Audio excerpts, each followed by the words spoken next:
Well, hi, welcome to Lean Blog Interviews. I'm Mark Graben. We're joined again, a returning guest, Steve Spear. Among other things, he is, and you can fill in any other details if I miss Steve, but he's a principal at his company, HVE LLC.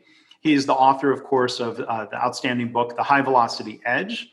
He's the founder and co-creator of software called C to Solve, and he's a senior lecturer at MIT. So, Steve, thanks for joining us. Oh, you're welcome. Thanks for having me back. And as you know, we've talked about before in various podcasts, you had the opportunity, of course, to learn very directly from Toyota through your studies and through your PhD work, which brings us to our topic today: reflections on the legendary Mr. Oba from Toyota. Really just give you the floor to share some memories and thoughts and recollections. Oh, yeah. Thank you so much. So just as background for those who didn't know Mr. Oba, he was the first head of Toyota's Supplier Support Center. And that was created here in North America for the very simple reason that as Toyota tried to globally localize, make each of their markets more and more self-reliant, they became increasingly dependent on the North American auto supply network, which had very, very little familiarity with Toyota's approach around quality, just-in-time, pulse systems, employee engagement, et cetera, et cetera. And so while Toyota was doing a ton of work on the really historic transformation at the NUMMI plant, which had been a General Motors facility, and the stand-up in Kentucky and then elsewhere, there was this need to help suppliers come to understand the basic thinking of Toyota. And so Mr. Oba's organization, this TSSC, became the one of the sources for that much deeper understanding. Now, I think this reflects in part Toyota's values, in part Mr. Oba, but not only did Mr. Oba work with suppliers directly, he also took on as unpaying clients companies that did manufacturing, but did manufacturing outside that of the auto industry. And in reflecting about Mr. Oba, and this sort of is to build up that his life was value driven as much as it was manufacturing or business driven, is that in part, I think he took on these other clients to expand the experience set of his and his colleagues, seeing products and processes and markets that they hadn't seen before. And you could say, well, that's sort of a little sort of a self-centered, selfish motivation. But part of it is, I think Mr. Oba felt that he had something really profound to share with North American manufacturers. And if he had bandwidth to engage with people who had nothing to do with the auto industry, and then perhaps, maybe they had products and processes which really weren't that much more interesting than what was going on in autos anyway, it still was a way to spread the effect of the Toyota production system, which fundamentally is a way to tap deeply into the innate problem-solving potential of people so they can better meet society's needs. And I think Mr. Oba saw this as an opportunity to expand the impact of that managerial mindset and that managerial system to have broader effect. The reason I feel so convinced that a lot of what he did was for altruistic purposes is that TSSC over the years evolved from dealing with Toyota suppliers, because that was the pressing concern, to unaffiliated manufacturers, to organizations which just have social purpose, healthcare, feeding the homeless, putting up, or feeding the hungry, putting up homes for the homeless, and so on and so forth.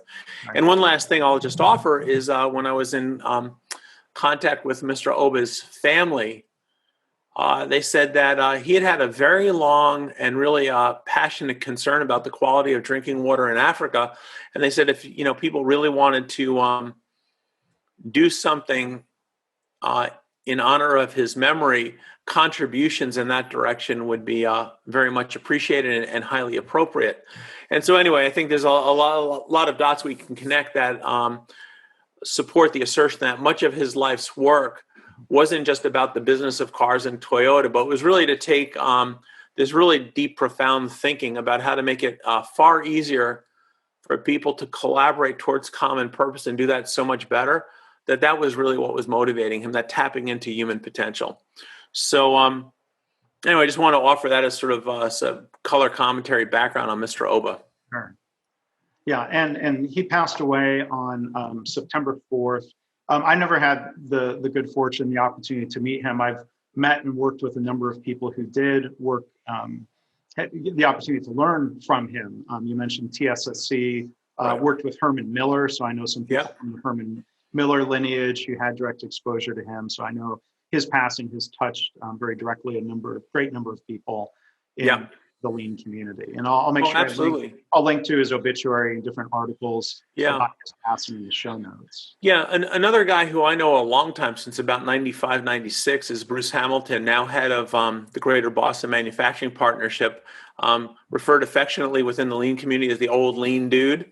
He's done this really great video on toast Kaizen and such. Right.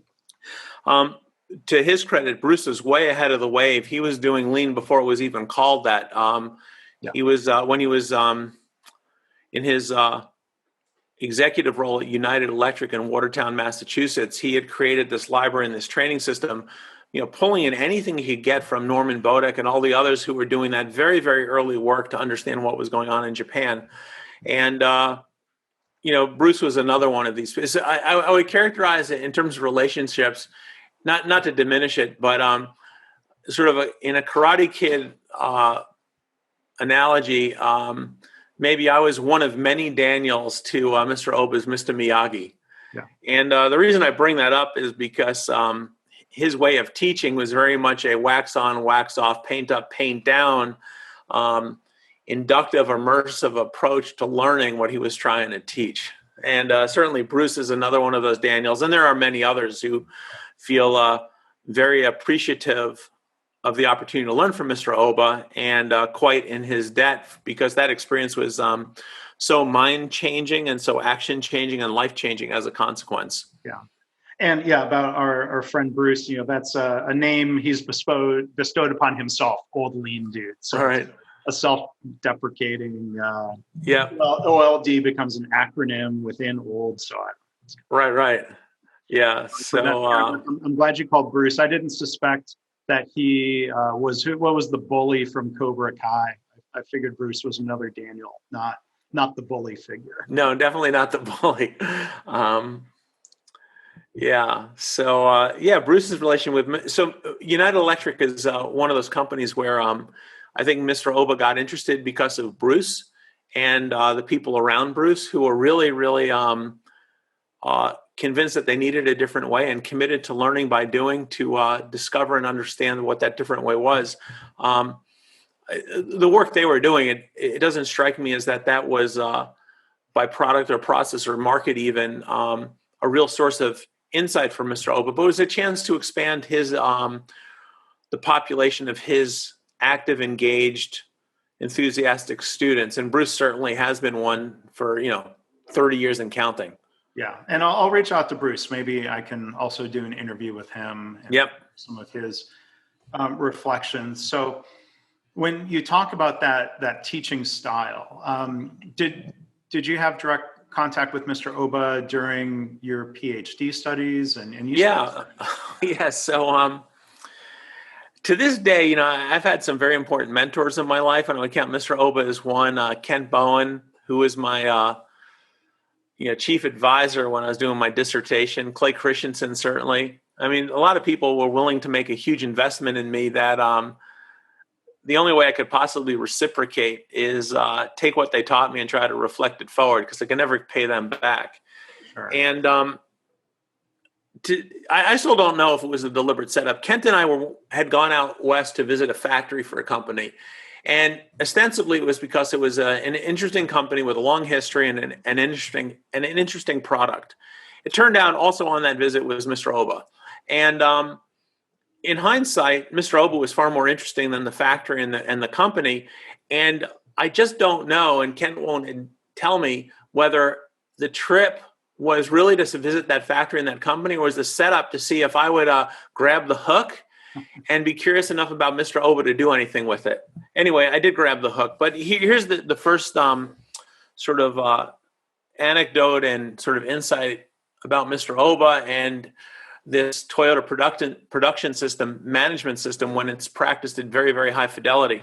So we're inside this factory, and they're making a very, very sophisticated electronic product, and they're using very, very sophisticated industrial machinery to do that. And the normal way to take such a tour of a facility like that, and the way in which the tour was actually organized, was you start in receiving and work your way step by step by step through shipping. And the reason you do that is you get to see nondescript raw materials take magnificent form through the interaction with these marvelous pieces of technology. And so we started the tour, and we saw this bell, and we saw that whistle, and we saw this chrome-plated gizmo. And after about 15, 20 minutes, Mr. Oba interrupted in a polite way, but in a very certain way, that he was kind of tired of seeing things that way. He wanted to go to shipping. And we got to shipping, and of all the things in the factory, he started paying a tremendous amount of attention to the person who was actually loading boxes onto trucks. And after he did that, to understand what they were shipping, where they were shipping, what their expectations were in terms of shipping, how they were actually doing, how they learned about what to ship, and all of that, Mr. Oba's next question then was, and the stuff you ship, who gives it to you? And I just want to point out that the phrase, it didn't hit me at the time, it's only in hindsight. It wasn't from where did it come, it was from whom did it come? And it came from Alice. So we went back and met Alice, and then a similar thing about, what work does Alice do, on behalf of whom does she do her work, from whom does she get the things she needs for her work, both material and information.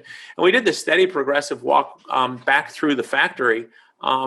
Now, a couple of things that hit me at first. I mean, the first thing was Mr. Oba, after we were done with this sort of backwards tour from shipping through the preceding steps, we went into a conference room, and on a whiteboard, he did a schematic representation of the facility in terms of the flow of work, flow of material, flow of information, but then identifying where they would have problems of scrap, of defects, of delays, of starving, of blocking, et cetera, et cetera.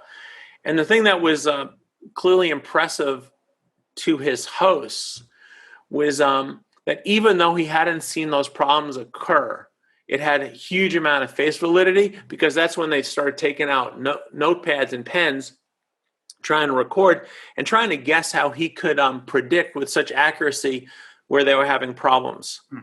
And just as an aside, I saw Mr. Oba do sort of the same magic the following day and the day after. And my first interpretation of that was, well, here's a guy with already at that point, 20, 30 years of experience at Toyota. He's probably seen best in class in so many different industries. And he was comparing this in a sort of in an analogy fashion to what he had seen as best practice. And he was showing them how they were not best practice.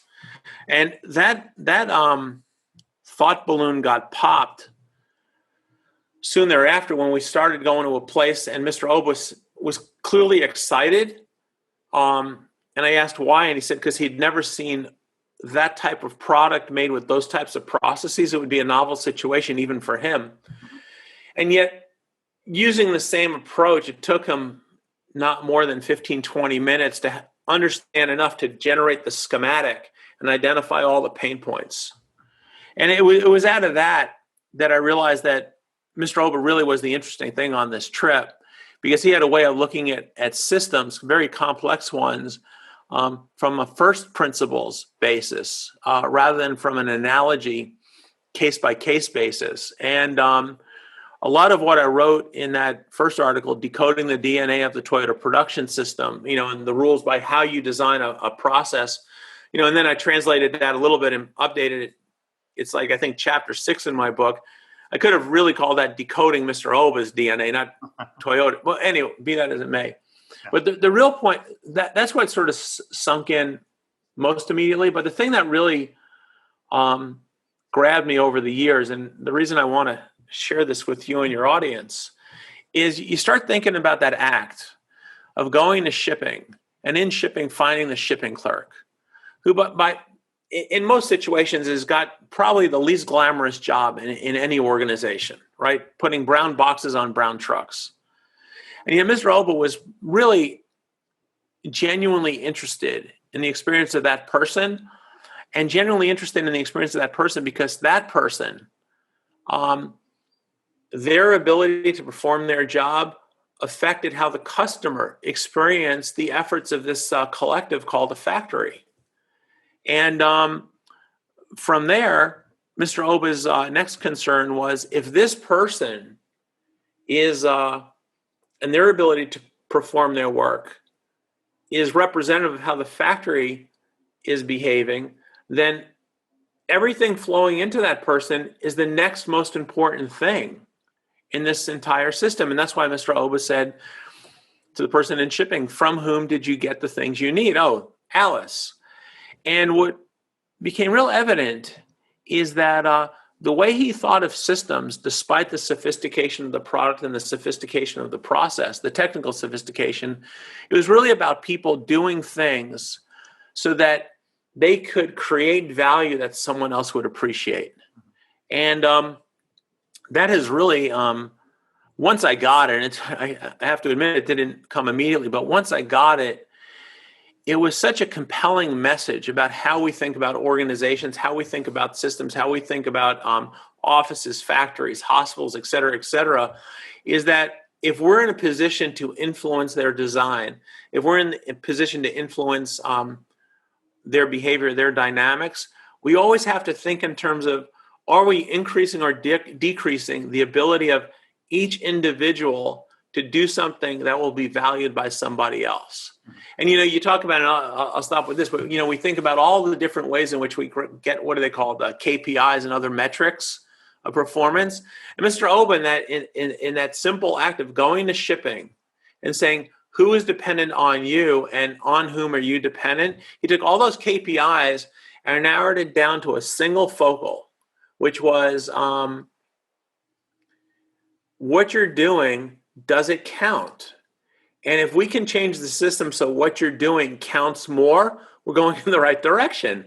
And if what we're doing takes what you're doing and makes it count less, we're going in the wrong direction. And all those KPIs, all it narrowed down to, are we making your efforts more valued by somebody else? Boom, that was it. So anyway, I wanted to be sure to share that with you all. Yeah, so I'm curious, the way you were telling the story of looking back upstream and asking who, was he looking for a person's name like Alice? Or a lot of times people would say, well, final inspection sends that to me. Was he really focusing on names and individuals over Mark, that is such a good question. Mr. Oba wanted a name. And I'll tell you why he wanted a name. So let me set up this contrast. And that's a great leading question. So we often do this exercise when I teach, when I train. It's you have to build a little factory to make paper airplanes. And one of the failure modes is that people don't ask the customer who's standing at the side of the exercise, at the side of the simulation. And we all laugh about it, blah, blah, blah. And they say, all right, well, let's think about this. The work you do, when you're done and you bundle it up and you hand it off, who do you hand it off to? And at best, they can name a department or a function. They can never name a person. And it's like, all right, well, what does that function expect from you? And they have no answer. And similarly, when you ask them on whom are you dependent, they can't come up with a name. And then you say, well, have you ever had the conversation with that person about what you need from him or her to do your work effectively? And more often than not, and look, your listeners can do the test drive on this. On whom do you really depend, and on who depends on you, and do you have a shared understanding? All right, so here's where that plays out. Is that most people don't have a good answer to that. But do you think about why we work in organizations and not just sort of individual contractors? Is because there's something about the collaboration that creates the magic of the finished product or the finished service. We can't do it on our own. We can't be independent contractors. And the collaboration implies dependencies. And dependencies mean that there are relationships inside an organization that, we have two-way expectations in terms of what our relationship will be, so that together we're more productive than we could possibly have imagined individually. And I think what Mr. Oba was doing was by asking from whom. It was a quick pop quiz to see if people really got understood the relationships, the network of relationships in which they were embedded to more fully express their potential. Yeah. And I'll give you just one more observation on that sort of supports that assertion that Oba and his really thoughtful colleagues thought about relationships between people. So I remember asking the justification for pull systems versus push, for just in time versus scheduled. And you'd get the very rational answer about how push is a very fragile system because it's a schedule being confronted by reality, and reality always gets a veto, blah, blah, blah. And you get a very rational explanation that just in time, and this is a great separate conversation, creates a dynamically self-regulating system, which is all true. Mm-hmm. But I remember when I was talking to the Toyota people and asked them why they did what they did, there'd always be the rational explanation. But then there'd be the emotional one. And so when you asked about just in time and they talked about this whole self-synchronization thing, they say, look, in order to build a car, at the start, someone is in time and distance so physically removed from the person who buys the car. But here's the thing. If we set up our system such that if someone wants a car, it triggers the generation of the car or the replacement of the thing that's been taken. Someone could be working way, way upstream, generating spark plugs or some tiny component. And every time they're asked for another box of that little thing, they can say to themselves, isn't that great? I'm being asked for this other box of stuff because the last box delighted someone enough that they bought it and someone wants some more. So anyway, tying that back to this Mr. Oba starting and shipping, it was very important to him, and it is very important to the folks who really, really understand this really profound management system, that the work you do, you understand it's appreciated. And it's not appreciated by a machine. It's not appreciated by a box. It's not appreciated by a building. It's appreciated by an individual. And what he was demonstrating, even in that first interaction, was that you have to be really clear as to what the relationships are so you can see where the appreciation comes from and to whom appreciation is owed. Yeah. Well, I can't help but think of, flows through a hospital. You could do a similar exercise. You could ask the physician who's looking at a test result, from whom did that clinical lab result come from? Yep. And the person in the lab could be asked, from whom did that specimen come from? Do they have a name, or do they just say phlebotomy? Right. ER. And I've seen a lot of cases where people literally don't know the people in those functions. That's where the finger pointing comes into play. It's easier to blame those anonymous jerks in some other department. And when you know people, and when I've had an opportunity to do those process walks with people in hospitals, and they start to meet each other and learn their names and understand the process. So when you talk about the rational and the emotional, I can see those connections. It's not just understanding what happens, but it's the relationships amongst those people. And Mark, look, it's a beautiful thing, because once you start talking in terms of relationship, it changes the nature of how people view their work, from being just a technical pursuit or a functional pursuit to something that someone else will appreciate. So you see it in labs where you say to someone, well, what are you doing here? And you could have a technician working in a lab and they're preparing a slide and putting stain on a sample, and they'll explain technically what they're doing. And it's important they have pride in that work, but it's a little discouraging because they don't understand that work in terms of the value creating experience. Right. Now we've been in, unfortunately too rare, but we've been in some facilities where you ask that technician what he or she is doing, and she says, I'm making the doctor smarter. That doctor has a patient, and I can actually see their name on the label. And the reason that doctor ordered a test is because they don't know. That doctor doesn't know really the condition of the patient. And the work I'm doing now is to make the doctor smarter about the patient so the doctor can be better at making that patient well off. Yeah. And, this even occurred, Rick Shannon, who I first met in Pittsburgh and has since gone on from Pittsburgh to Philadelphia to Virginia, then to Duke now. Right. I remember when he was starting to really buy into this whole mindset, absorb somewhat from Toyota, somewhat from Alcoa, he realized he had to start explaining prevention of infection to everybody, not just that doctor here and a nurse there and so on.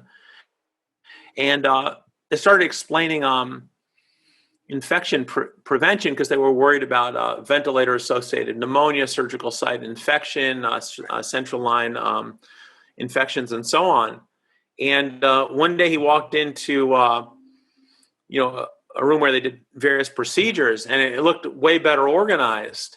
And he asked around who had done the organization, and it turned out it was the housekeeping staff. And the reason they had done it, for the first time, someone had explained sort of germ theory to them, and they saw all the stuff that was on a rack and fell on the floor and got put back on the rack. And the guy who technically, functionally, when you said, well, what does that person do? Oh, they mop a floor, they empty waste paper baskets.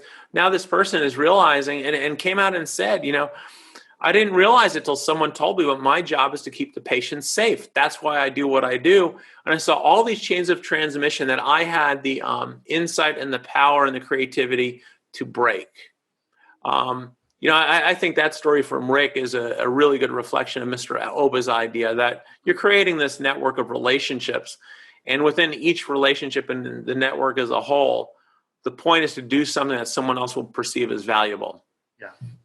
Yeah, I mean, it's interesting to think through the different ways that work could be described. If I slice this specimen that's encased in paraffin and I put it on a slide versus I'm helping a physician, or I'm helping detect cancer, or I'm helping rule out cancer based on what is seen through that. I always appreciate organizations that have this mindset of everybody a caregiver, regardless of their role or function. And you see that very strong in organizations where somebody would, they'd say, well, what do you do? Is your job to mop the floor, or are you part of the infection control team?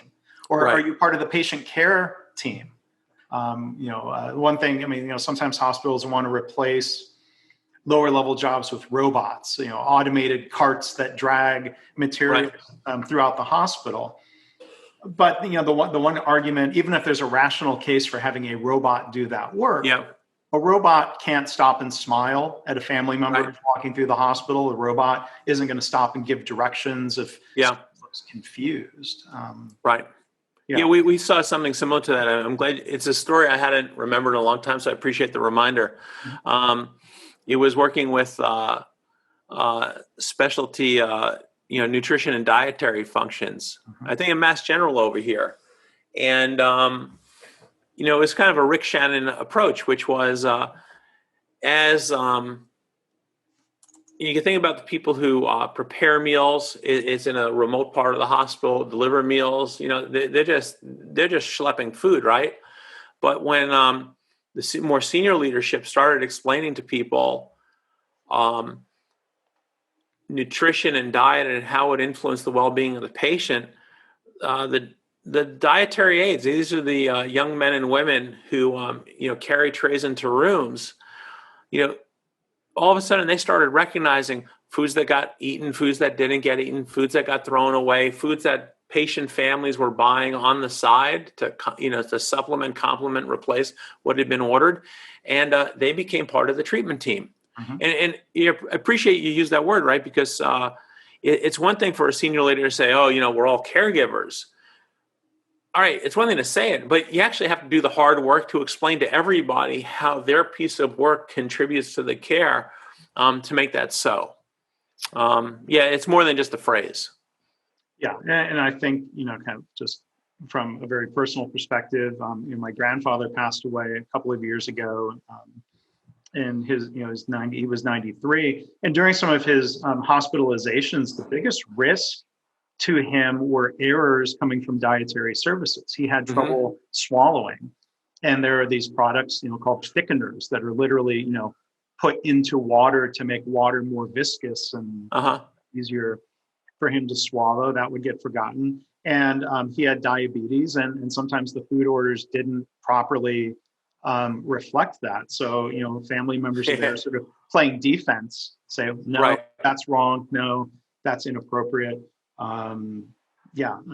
So it's easy to think of it as just food, but there's real clinical purpose there or risk. Yeah, it's a funny story because it has no negative clinical consequence. But I do remember someone being hospitalized, and they had an allergic reaction to eggs, and it was the third day in a row that their breakfast included eggs. Like, what are you all trying to kill me here? So, but anyway, back to Mr. Oba. That was a key thing. A key theme of his work was that the work need be purposeful in creating perceived value, and that the person doing the work understand the appreciation that their effort warranted. Yeah. You weren't just tightening a nut or a bolt. You were making a car safe for somebody, and you should understand that they knew that, and they thanked you for it. Yeah. So you talk about purpose, and one other thing I want to talk to you about or ask you about. A couple of weeks ago, Toyota had put out an article through their own releases, came from Japan, in English, talking about Akio Toyota, a CEO, who no doubt was influenced by Mr. Oba and others in the lineage of success thinkers there, the leaders of a lot of those efforts. So one thing that was interesting is that Akio Toyota is teaching classes internally to Toyota about the Toyota production system, and that he was teaching managers and people at different levels. And part of it would be tempting, or part of my reaction was to look at it and say, well, why aren't they having to teach that in the classroom? I thought they're living that every day. But then the one thing Mr. Toyota emphasized in terms of purpose for improvement work was this very, very strong prioritization on making work easier, which is a different way of framing quality or efficiency or other things we might look at and might have measures, back to your questions about KPIs. So there's maybe both rational and emotional justifications for that emphasis. Yeah, that's a great recollection. And I think what Mr. Toyota was doing was not surprisingly consistent with Mr. Oba's point of view, which was the reason you're coming to work is to do something valuable for somebody else. And if we want to measure our success in terms of Kaizen, we can simply ask, was it easier for you to create value or not? And if it was, fantastic, we moved in the right direction. And if it wasn't easier for you to create value for somebody else, then we may not have moved in the right direction. And again, it really sort of makes far less complicated this whole idea of generating, recording, calculating, reporting KPIs. It's just like, hey, Mark, was that easier? And to the person who depends on you, was that better? It's two questions. Yes and yes. Good. Today was a good day. Yeah, no and no, that today was a bad day. And no and yes, then tomorrow we got to improve upon that. Sometimes it's a judgment call or a feeling. And I know some people would cringe and say, well, what do you mean? It has to be measurable. I'm like, well, that's a measurement, right? Are you happy or sad? That's a measurement. Yeah. Sometimes we can spend too much time trying to quantify the measurement of something. Yeah. And if we can't get to the quantification, we said, well, we make the mistake of saying we can't measure it quantitatively, and then we jump to it's not worth it. Measuring. Point. Yeah. And there's a lot of important things we miss when we jump from it's hard to measure to it's not worth measuring. Yeah.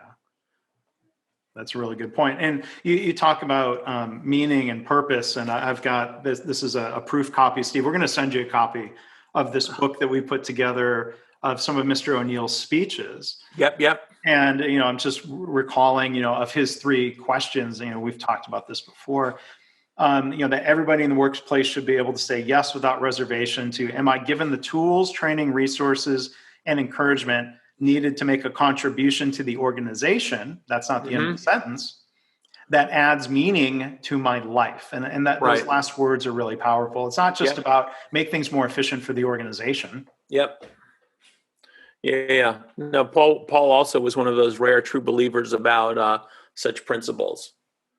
So one other thing I think you were going to touch on, thinking back to Mr. Oba, you've talked about how he looked at processes. You also had some thoughts about how he looked at learning, I think. Yeah. So want to explore, right? Again, back to the Mr. Miyagi-Daniel thing. Mr. Oba was very into the learn by doing, but also learn while doing. And I'll share with you a couple of stories to make that point more clear.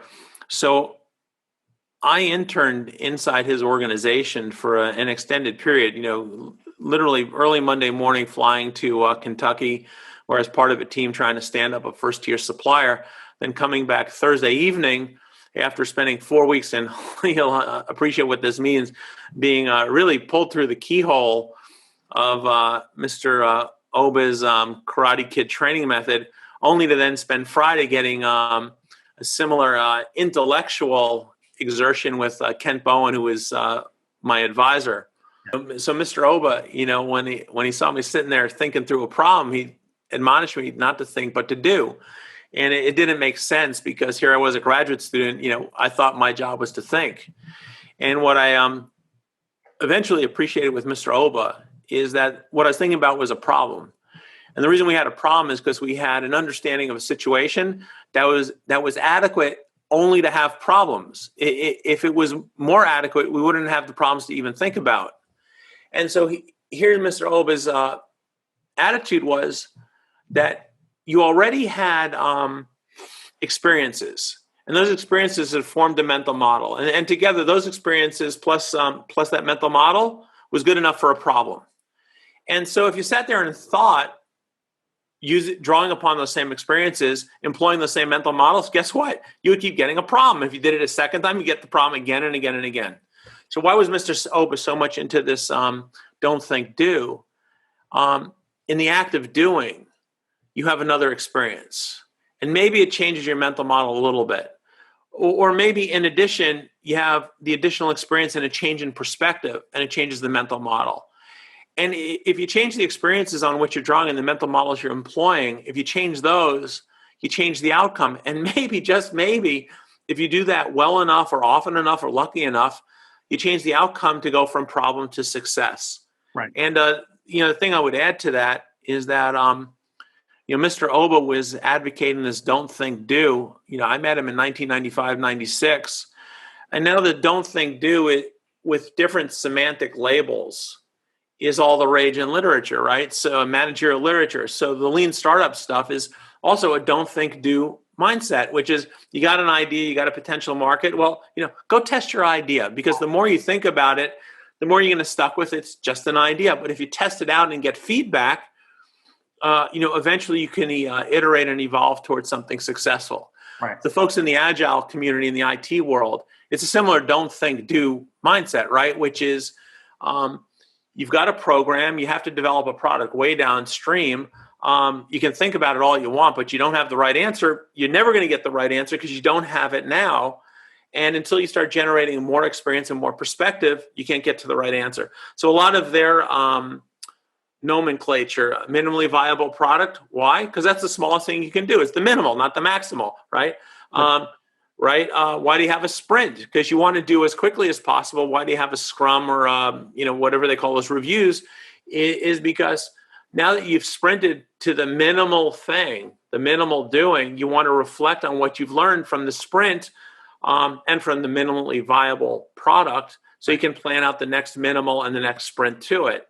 So anyway, it turns out don't think, do. And again, with discipline, with thoughtfulness, with open-mindedness, all those qualifiers, don't think, do is the way you discover. Right. If all you do is think, you're trapped into the space you already experienced and you already know. Right. And so anyway, I think you piece these two things together, which is Mr. Oba's sense of value, and Paul O'Neill's, I think you very correctly interlaced, which is you should have. It's fair to expect that the work you do, you understand how it improves someone else's lot in life, and your lot in life is also improved by doing the work, and that if in any way you're disappointed by the experience, or your experience is disappointing somebody else, it's improvable. It's not written or locked in that disappointment is inevitable. It's just that that's what you're capable of now. And so if you want to be capable of not disappointing, but actually delighting someone else and being delighted by your own experience, the way to do that is stop thinking and just do. And of course, it's a loaded do, which is don't think, do, but in such a way that you're going to get very fast feedback to learn and improve and get better. Well, and that's where it's just repeat back, and then I know you need to go. The word test, I think, is really important, right? There's a difference between doing and testing. Testing implies some feedback loop and confirmation. Right. And the final thing I'll share, I learned this from Pascal Dennis, who is a Toyota person in Ontario. One thing that Pascal really helped me understand was the idea of, like, we don't know the root cause because we talked about it in front of a whiteboard. Right. We have a hypothesis, and then go and test countermeasures, which may prove or disprove that you're somewhere near the root cause. Bingo. And that's a totally different mindset, and I'm really grateful to learn that. Yeah, if it's on a whiteboard, it's a guess. And until you go out and test the guess in practice and find out what's wrong with your guess, you don't get any smarter. I mean, you have a pretty whiteboard, but you don't have an answer. Hypothesis sounds so much smarter than guess. I'm drawing down on Richard Feynman, who said, what do scientists do? He said they guess, and then they go out and they run experiments to find out what's wrong with the guess. So there you have it. Well, Steve, thank you for sharing. Not only some personal reflections, but some really important lessons that come from Mr. Oba. So it's always a pleasure to hear from you and to talk with you. So thank you for being here today. Oh, you're welcome for that. And Mark, thanks for the opportunity, because, I imagine it came through at least a little bit. Mr. Oba was profoundly important in the trajectory that my life has taken since we met on the West Coast in 1996. And I am completely and continuously grateful for that impact. So to have this opportunity to reflect, that just, personally is a nice opportunity, and to share maybe some pay it forward in a way, to share with your listeners some of the lessons I learned from him and how I learned them. That's certainly a nice tribute. So thanks for that opportunity. Sure thing. Thanks, Steve.